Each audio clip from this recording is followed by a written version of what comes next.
ہم اہل سنت نبی کے ناصر تمام یاروں، اسی لیے نہیں کہ کشمیری ہیں، اسی لیے کہ غلامان مصطفیٰ ہیں۔ بے شک سبحان اللہ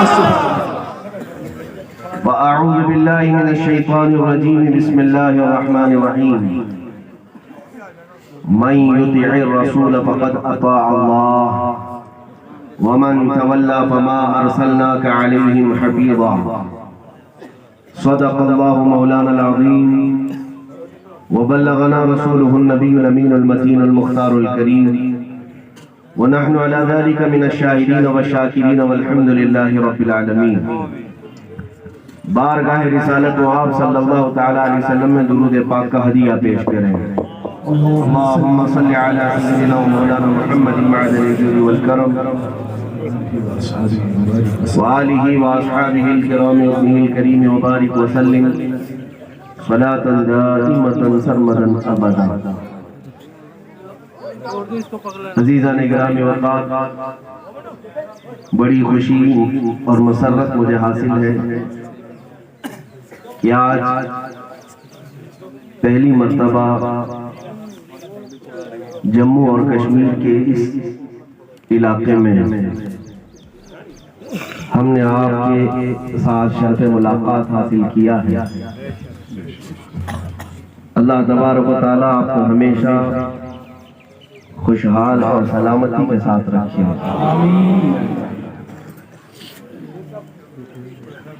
ہم بڑے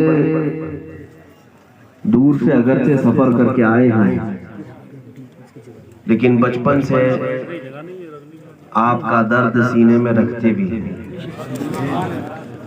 اسی لیے نہیں کہ کشمیری ہیں، اسی لیے کہ غلامان مصطفیٰ ہیں۔ بے شک سبحان اللہ میرے نبی پاک صلی اللہ تعالی علیہ وسلم کا غلام مشرق میں ہو یا مغرب میں ہو، شمال میں ہو یا جنوب میں، بے شک اگر اسے کانٹا بھی چبھے تو دوسرے مومن کو حق پہنچتا ہے کہ اس کا درد اسے بھی ہو۔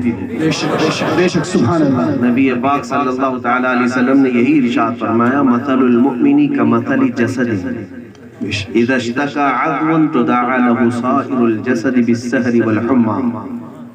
نبی پاک صلی اللہ تعالی علیہ وسلم ارشاد فرماتے ہیں، مومنوں کی مثال ایک جسم کی طرح ہے، اگر ایک عضو کو تکلیف ہو جائے تو پورے جسم میں بخار آ جاتا ہے۔ بے شک کشمیر کا مسلمان تڑپے تو ممبئی کے مسلمان کو بھی تکلیف ہوگی۔ بے شک افریقہ کی سرزمین پر کوئی چیخے تو امریکہ کے مسلمان کو بھی درد ہو، تبھی تو اسے کہا جائے گا کہ یہ ایمانی رشتہ سلامت بے ہے۔ شک اور اگر تکلیف اور درد نہیں محسوس ہوتا تو اس کا مطلب ہے کہ ایمان میں کمی ہے۔ بے شک ایمان میں کمی ہے۔ ایمان والا ہوتا یہ ہے کہ ہندوستان میں سب سے پہلے آنے والا ایک نوجوان، جانتے ہیں آپ، جو لشکر لے کر کے سب سے پہلے آیا تھا، 19 سال کا جوان تھا۔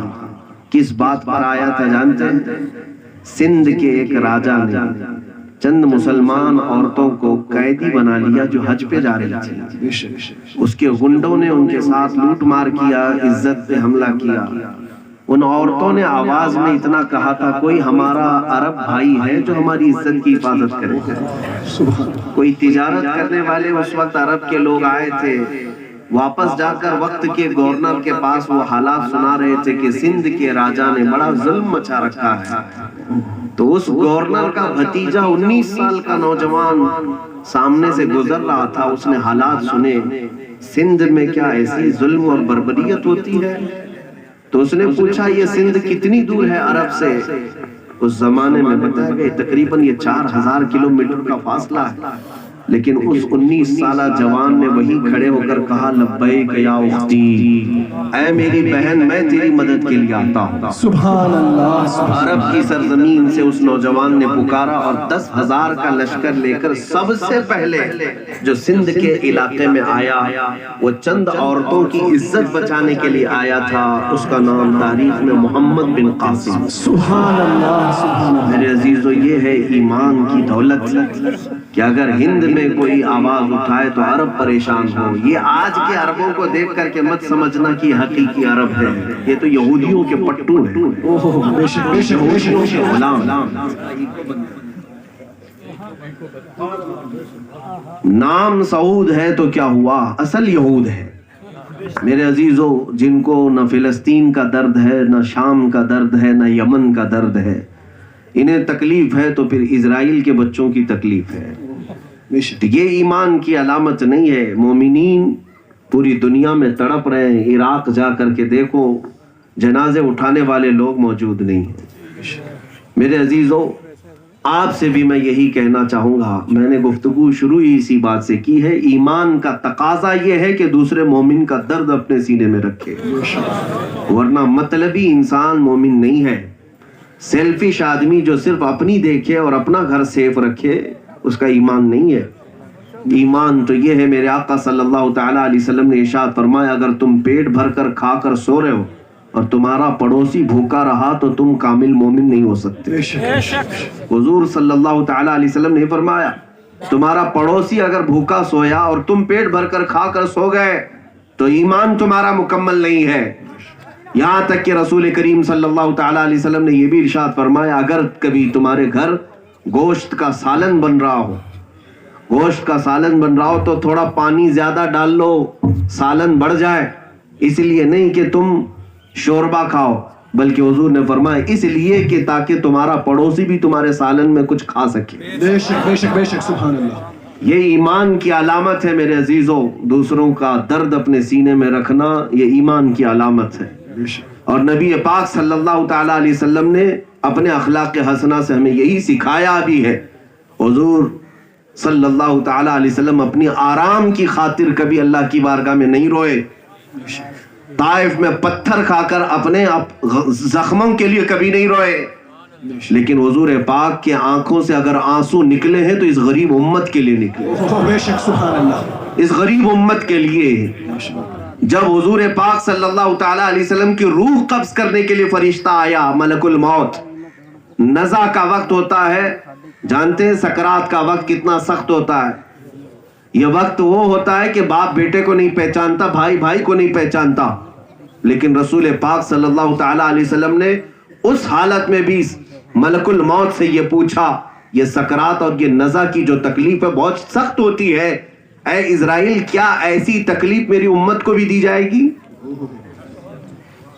حضور پاک صلی اللہ تعالیٰ علیہ وسلم نے اس وقت بھی اپنی امت کا درد محسوس کیا.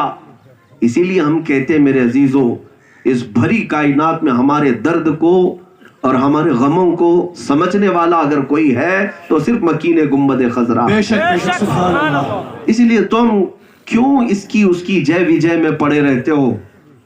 کبھی اس کی غلامی، کبھی اس کی غلامی، پوری زندگی غلامیوں میں گزر گئی، لیکن یہ آقا تمہارے پوری زندگی راضی بھی نہیں ہو سکے. تمہیں بیلوں کی طرح، گدھوں کی طرح استعمال کرتے رہے، لیکن نہ یہ تمہیں دنیا کی راحت دے سکے نہ آخرت کی. کاش اس مصطفیٰ کریم کے قدموں میں ایک بار اپنی گردن رکھ دیتا. حضور پاک صلی اللہ تعالیٰ علیہ وسلم کا معاملہ تو یہ ہے، ان کے ہاں جو ایک مرتبہ آ گیا، جس نے اپنا ہاتھ ایک بار اس در پاک پر رکھا، پھر ہم نے دیکھا ہے چاہے وہ حبشہ کا بلال ہی کیوں نہ ہو، لیکن میرے مصطفیٰ نے اسے کعبے کی چھت پر بھی چڑھا دیا. ان کے جو غلام ہیں وہ دنیا میں بھی عزت سے ہیں اور آخرت میں بھی عزت سے ہوں گے. آج کشمیر میں آیا ہوں میرے عزیز ہو، کشمیر ہم آئے ہیں، یہ پہلی مرتبہ میرا دورہ ہے. میرا کیا تعلق ہے آپ سے؟ کون سا تعلق ہے؟ کشمیر کہاں، ممبئی کہاں، کرناٹک کہاں؟ لیکن آپ نے جو یہ عزتیں اور یہ جو محبتیں میرے ساتھ پیش کی ہیں، یہ اس لیے نہیں ہے کہ میں کسی بڑے نیتا سے تعلق رکھتا ہوں یا صرف گورنمنٹ کا کوئی آدمی ہوں. آپ کی یہ جو عزتیں ہیں وہ صرف اس لیے کہ میری نسبت حضور کی غلامی سے. جب تک بکے نہ تھے تو کوئی پوچھتا نہ تھا، یا رسول اللہ تم نے خرید کر ہمیں انمول کر دیا. سبحان اللہ. اسی لیے بڑی معذرت کے ساتھ نعت خواں کو اگر تکلیف ہوئی ہو تو میں معذرت چاہتا ہوں. یہ ممبر ہے، ہمیں جو عزت ملی ہے وہ حضور کی بدولت ملی ہے. بے شک بے شک. اور یہاں تعریف ہو تو صرف سرکار کی تعریف ہو. ہم جیسے لوگ تعریف کے قابل نہیں ہیں. ہماری حیثیت اتنی ہی ہے، ایک پاؤں اگر اٹھا لیے تو دوسرا پاؤں اٹھا نہیں سکیں گے.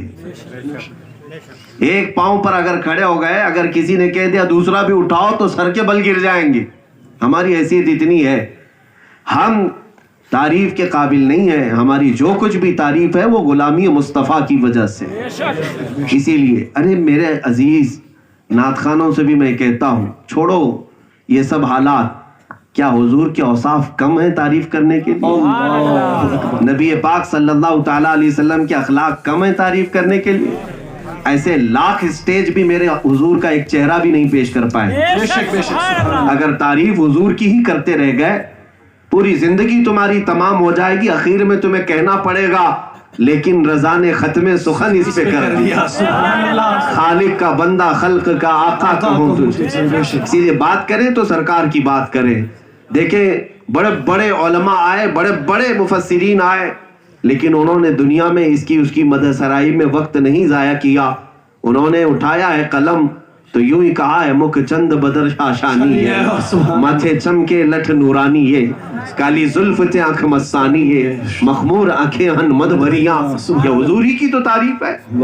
نبی پاک صلی اللہ تعالیٰ علیہ وسلم کی تعریف میں رطب اللسان پوری کائنات ہے. اور ایک بات میں پکی بتا کر رہا ہوں، اگر اپنا نام و نشان اس زمین پر چھوڑ جانا چاہتے ہو تو نہ گھر سے نشان باقی رکھ سکتے ہو، نہ تمہاری کھیتی باڑی سے، نہ تمہارے گورنمنٹ کے کسی عہدے سے. نہیں، یہ سب چیزیں ختم ہو جائیں گی. بڑا محل بنا لو، بچوں میں وراثت میں بٹ جائے گا، پھر حالات کیسے آئیں گے پتہ نہیں چلے گا، بچے بیچ کر چلے بھی جائیں گے، تمہارا گھر باقی نہیں رہے گا. تم نے بہت زمینیں بنا لی، لیکن اولاد، پوتے پوتیاں اس کے بعد وراثت میں بٹتے بٹتے وہ زمین کا ایک ٹکڑا بھی باقی نہیں رہے گا، باقی نہیں رہے گا. اگر اس زمین پر کسی کا نشان باقی رہتا ہے تو وہ صرف عاشق مصطفیٰ کا باقی رہتا ہے. سبحان اللہ. 100 سال گزر گئے، کشمیر ہو کہ کنیا کماری ہو، پنجاب ہو کہ گجرات ہو، بنگال ہو کہ بہار ہو، لیکن ہر جلسے کی جان اعلیٰ حضرت نظر آتے ہیں. بریلی کے امام احمد رضا خان فاضل بریلوی رضی اللہ عنہ. یا رسول اللہ. محبت عشق محبت اعلیٰ حضرت، اعلیٰ حضرت. عشق محبت اعلیٰ حضرت زندہ باد، زندہ باد. سلمان اظہری صاحب قبلہ زندہ باد. تکبیر. اللہ اکبر. یا رسول اللہ. کشمیر کبھی اعلیٰ حضرت آئے تھے؟ میرے علم میں تو نہیں ہے، مجھے پتہ بھی نہیں ہے. لیکن میرے عزیزوں، کسی عاشق رسول کا آنا یا نہ آنا یہاں کوئی معنی نہیں رکھتا. اگر اس کی سانسیں حضور کے لیے دھڑک رہی ہیں، اگر اس کا دل حضور کے لیے تڑپ رہا ہے، تو پھر اللہ رب العزت اس کی شہرت کو پوری دنیا میں پھیلاتا.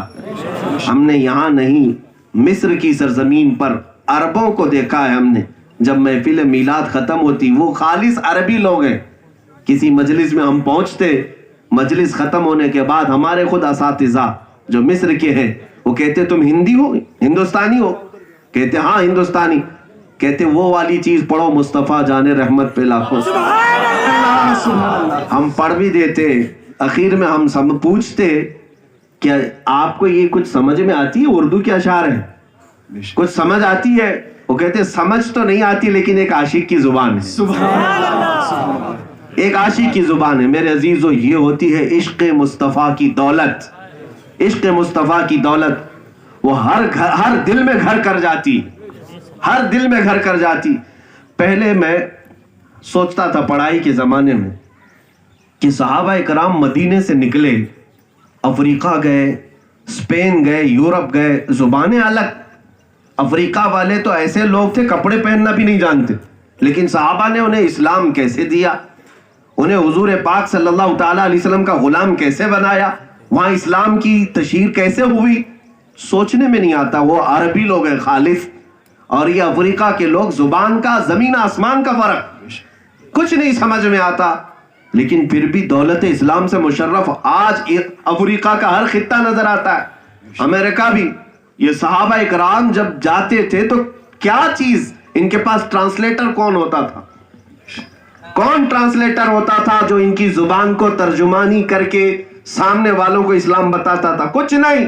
میں نے بہت سوچا، بہت تحقیق کیا، پتہ ہے چلا کہ صحابہ تنہا آتے تھے، تنہا آتے تھے. اجنبیوں کے درمیان، اور انہی کے درمیان اسلام کو پھیلاتے بھی تھے۔ آخر وہ کون سی زبان ہے؟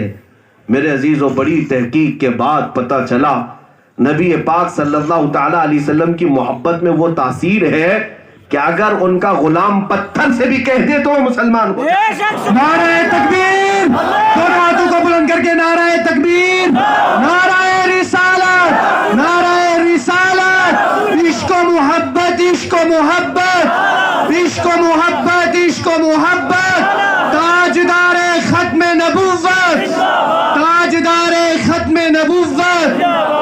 آئیے اب میں اسی سلسلے میں عرض کرتا ہوں، رسول پاک صلی اللہ تعالی علیہ وسلم کی اطاعت کے متعلق قرآن نے کتنی تاکید سے کہا، من یطیع الرسول فقد اطاع اللہ، جو رسول کی اطاعت کیا، فرمان برداری کیا، گویا کہ اس نے اللہ کی فرمان برداری کی۔ بعض لوگ یہاں پر یہ سمجھتے ہیں کہ اللہ اللہ کرے ہیں اور حضور پاک صلی اللہ تعالی علیہ وسلم کو صرف بڑا بھائی کی حیثیت دیں۔ نعوذ باللہ من ذالک۔ تم نے سمجھائی کیا ہے؟ جنہوں نے حضور کو پیامی سمجھا، ایک ڈاکیے کے برابر سمجھا، پیغام پہنچانے والا ایک محض پیامی سمجھا، تمہاری حیثیت ہی کیا ہے جو مصطفیٰ کریم کو سمجھ سکو؟ نبی پاک صلی اللہ تعالی علیہ وسلم کی حقیقت سوائے رب ذوالجلال کے کوئی نہیں جانتا۔ عزیزان گرامی وقار، آج میں آپ کو بتاتا ہوں کہ اگر اللہ تبارک و تعالیٰ کی بارگاہ میں قرب چاہتے ہو، اللہ تعالیٰ کے قریبی بننا چاہتے ہو، یا کوئی ولایت کا بڑا درجہ بھی حاصل کرنا چاہتے ہو، تو ایک ہی راستہ ہے۔ والا حضرت نے فرمایا بخدا، خدا کا یہی ہے در۔ بخدا کا مطلب قسم خدا کی، خدا کا یہی ہے در، نہیں اور کوئی مفر مکر۔ سبحان اللہ۔ مفر کہتے بھاگنے کی جگہ، مکر کہتے ٹھہرنے کی جگہ۔ حضور کو اگر چھوڑو گے تو نہ بھاگنے کی جگہ ہے نہ ٹھہرنے کی جگہ ہے۔ سبحان اللہ، سبحان اللہ۔ کوئی نہ بھاگنے کی جگہ ملے گی پوری دنیا میں، اور نہ ٹھہرنے کی جگہ ملے گی حضور کو اگر چھوڑے۔ اور پھر سنو، جو لوگ یہ دعویٰ کرتے ہیں کہ یہ طریقت والے لوگ ہیں، یہ طریقت والے لوگ ہیں، یہ ڈائریکٹ اللہ تک پہنچے ہوئے ہیں، ان کو نمازوں کی اب ضرورت نہیں ہے، یہ خام خیالی ایسے زندیق لوگ ہیں، یہ دین کے گنڈے لوگ ہیں۔ میرے عزیزوں، کوئی ایسی طریقت ہے ہی نہیں جو میرے مصطفیٰ کی شریعت کو چھوڑ کر آ سکے۔ بے شک بے شک۔ بخدا، خدا کا یہی ہے در، نہیں اور کوئی مفر مکر۔ آگے سنو، اعلیٰ حضرت کتنی پیاری بات فرماتے ہیں، جو وہاں سے ہو یہیں آ کے ہو۔ جو اللہ کی بارگاہ میں کسی کو پہنچا ہوا اگر دیکھا بھی آپ نے تو سمجھ لینا کہ یہ حضور کے دربار سے ہی گیا ہے۔ بے شک بے شک۔ جو وہاں سے ہو یہیں آ کے ہو، جو یہاں نہیں تو وہاں نہیں۔ بے شک، سبحان اللہ۔ اگر حضور کے دربار میں آ نہ سکا، تھوڑی دیر کے لیے تمام چیزیں روک لیں، جو حضور کے دربار میں آ نہ سکا وہ اللہ تبارک و تعالیٰ تک ہرگز نہیں پہنچ سکتا۔ اسی لیے میرے عزیزوں، قرآن پاک میں اللہ تعالیٰ نے محکم طریقے سے فرمایا قل ان کنتم تحبون اللہ فاتبعونی یحببکم اللہ۔ اے رسول آپ فرما دیں اگر تم اللہ سے محبت کرنا چاہتے ہو تو آؤ میرے پیچھے چلو۔ حضور کو اللہ تعالیٰ نے فرمایا آپ فرما دیں اپنے غلاموں سے کہ میرے پیچھے چلیں، اور حضور کے پیچھے چلنے سے ہوگا کیا؟ یحببکم اللہ، اللہ خود تم سے محبت کرے گا۔ کی محمد سے وفا تو نے تو ہم تیرے ہیں، یہ جہاں چیز ہے کیا لوح و قلم تیرے ہیں۔ سبحان اللہ۔ عزیزان گرامی وقار، جو چیز ہم سے آج رخصت ہوئی ہے وہ یہی دامن مصطفیٰ ہے۔ جو چیز ہم سے آج چھوٹی جا رہی ہے وہ میرے مصطفیٰ کی محبت ہی ہے۔ میں بڑی ذمہ داری کے ساتھ کہہ رہا ہوں کہ آج مقام و مرتبہ تم نہ طاقت سے حاصل کر پاؤ گے، نہ سیاست سے حاصل کر پاؤ گے، نہ حکومت سے حاصل کر پاؤ گے۔ ہم نے تاریخ پڑھ کر دیکھا ہے تمہاری ترقیاں یہ بڑی سیاست، بڑی قیادت، بڑی حکومت، بڑی دولت سے ہے ہی نہیں، بلکہ تم اگر پیروں میں چپل بھی نہیں ہے، کپڑوں پر پیبند بھی لگے ہوں اور تمہیں کھانے کے لیے کھجور بھی میسر نہ ہو اگر مصطفیٰ کی غلامی ہے تو تم وقت کی سپر پاور کو بھی گھٹنے ٹیکنے پر مجبور کر سکتے. سبحان اللہ سبحان اللہ. نعرہ تکبیر. اسلام عالمگیر. زندہ باد زندہ باد. اسلام عالمگیر. نعرہ تکبیر. نعرہ رسالت. کیا حاصل ہونا ہے؟ بہت سارے لوگ یہی سمجھتے ہیں، بہت سارے لوگ یہ سمجھتے ہیں کہ بڑے پیسے جمع کر لیں، بڑی دولت، بڑی طاقت، بڑی سیاست، بڑی حکومت جمع کر کے ہم کچھ کر سکیں. یہ ساری چیزیں آتی ہیں میرے مصطفیٰ کے قدموں سے. میں آپ کو ایک چیز بتا دوں، سیدنا عمر ابن خطاب رضی اللہ تعالیٰ عنہ کون نہیں جانتا، پوری دنیا جانتی. آج بھی اگر عدل و انصاف کی مثال دینا ہو تو دنیا حضرت عمر فاروق کی مثال دیتی ہے. آپ کو پتا ہے قیصر و کسرا نام تو سنے ہوں گے نا، اس زمانے کے سپر پاور طاقتوں کا نام ہے. جیسے آج امریکہ اور رشیا کو لوگ سمجھتے ہیں، اس زمانے میں ایران اور روم، ایران کے بادشاہ کو کسرا کہا جاتا تھا، روم کے بادشاہ کو قیصر کہا جاتا تھا. ایک تاریخی بات میں آپ کو بتا دوں، لاکھوں کی فوجیں ان کے پاس تھیں، لیکن ایک وقت ایسا آیا حضرت عمر فاروق رضی اللہ تعالیٰ عنہ کا دور خلافت، یہی صحابہ مدینے سے نکلے اور ان کی چھوٹی فوجیں کسرا بادشاہ کے تخت کو الٹ کر رکھ دیں، اور پورا ایران دائرہ اسلام میں آیا، جو آج تک 14 صدیوں کے بعد بھی پرچم اسلام ہی وہاں لہراتا رہا. سنیے، کسرا کی ایک تاریخ تھی. بڑے بڑے بادشاہ سونے کی کرسیوں پر بیٹھتے، چاندی کے گلاس میں پانی پیا کرتے، ان کے شاہانہ رعب و دبدبے تھے. لیکن ایک تاریخ ہم نے یہ بھی پڑھی، کسرا بادشاہ جب بیٹھتا اپنے محل پر تو اس کی کرسی ایک بہت مہنگے قالین پر بچھائی جاتی. اس کی کرسی کے نیچے ایک بہت مہنگا قالین، اور وہ قالین دنیا کا سب سے مہنگا ہوا کرتا. بادشاہ اگر کسی کو انعام دینا ہوتا تو تھوڑی دیر کے لیے اس قالین پر بٹھا دیتا، اور وہ شخص جو بادشاہ کے قالین پر بیٹھا ہے وہ زندگی پر فخر کرتا کہ میں کسرا کی قالین پر بیٹھا ہوا آدمی ہوں. جیسے آج کسی کو پریزیڈنٹ بلا کر ایوارڈ دیتا ہو، اس زمانے میں بادشاہ صرف قالین پر بٹھا کر ایوارڈ دیتا تھا. لیکن سنیے، دنیا کے بڑے بڑے لوگ اس قالین کو چومنے کے لیے، چھونے کے لیے، بیٹھنے کے لیے ترستے تھے. لیکن صحابہ کرام رضوان اللہ تعالیٰ علیہ مجمعین، یہ سچے میرے مصطفیٰ کے غلام، جب ان کی فوجیں کسرا کی طاقت کو الٹ کر رکھ دیں اور پورا ایران فتح ہو گیا، تو جو مال غنیمت ایران سے مدینہ لایا جا رہا تھا، جو قیمتی چیزیں مدینہ لائی گئیں، اس میں وہ مہنگا قالین بھی مدینے آیا. جس پر کسرا بادشاہ کی کرسی لگتی تھی وہ قالین بھی آیا. سیدنا عمر ابن خطاب رضی اللہ تعالیٰ عنہ مدینہ طیبہ میں ہیں، آپ اس وقت خلیفہ ہیں، امیر المومنین ہیں. جو صحابہ واپس آئے، مال غنیمت وہاں پر بکھرا ہوا تھا، وہ قالین اٹھا کر امیر المومنین کے پاس لایا گیا اور کہا گیا یہ دنیا کا سب سے مہنگا قالین ہے، اس پر کسرا کی کرسی لگتی تھی، اور اگر کوئی بیٹھ جاتا تو زندگی بھر فخر کرتا. امیر المومنین، اس قالین کو ہم کہاں استعمال کریں؟ مسجد نبوی شریف میں، محراب میں، منبر پر، مصلی کے لیے.